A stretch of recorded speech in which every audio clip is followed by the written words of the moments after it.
गडचिरोलीतील अनेक हॉटेल्स यांनी आता चुलीचा पर्याय निवडलाय।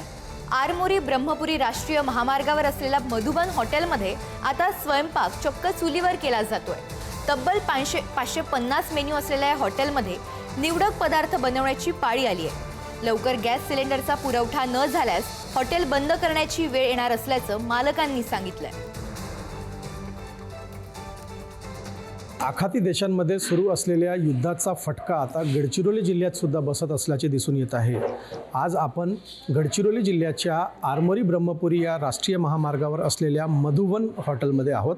आपण इथं बघू शकतो की अशा प्रकारे गॅसच्या माध्यमातून इथं स्वयंपाक करण्यात येत होता, परंतु मागील काही दिवसांपासून गडचिरोली जिल्ह्यात होत असलेल्या गॅस सिलेंडरच्या तुटवड्यामुळे आता चुलीवर स्वयंपाक करण्याची पाळी हॉटेल मालकावर आलेली आहे।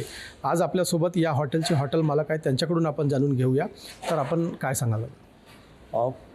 गॅस सिलेंडर बंद असल्यामुळे हॉटेलमध्ये खूप फरक पडून राहिला। माझ्याकडे जसे आता लेबर आहेत, 38 लेबर आहेत, त्यांना पण खूप त्रास होऊन राहिला आहे। त्यांना पोसावे कसे आणि त्यांचे पगार कसे द्यावे हा एक प्रश्न आहे।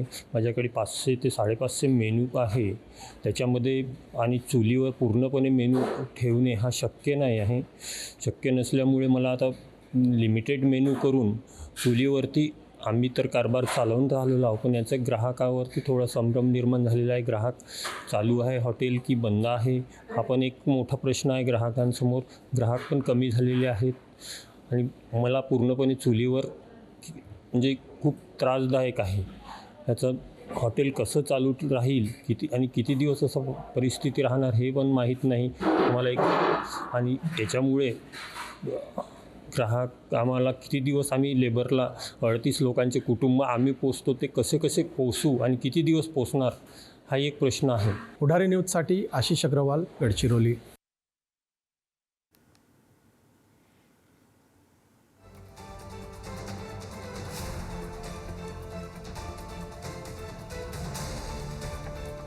तर गडचिरोलीतून ही दृश्य आपण पाहतोय। गॅस सिलेंडरच्या तुटवड्यामुळे आता हॉटेल्सला चुलीवर जेवण बनवण्याची वेळ आली आहे। घरगुती आणि व्यावसायिक सिलेंडरचा मोठ्या प्रमाणात तुटवडा जाणवतोय आणि त्यामुळेच आता हॉटेल व्यावसायिकांनी चुलीवर जेवण बनवण्यास सुरुवात केली आहे। तिकडे आखातात युद्ध सुरू आहे, मात्र त्याची झळ ही सर्वसामान्य नागरिकांना बसते।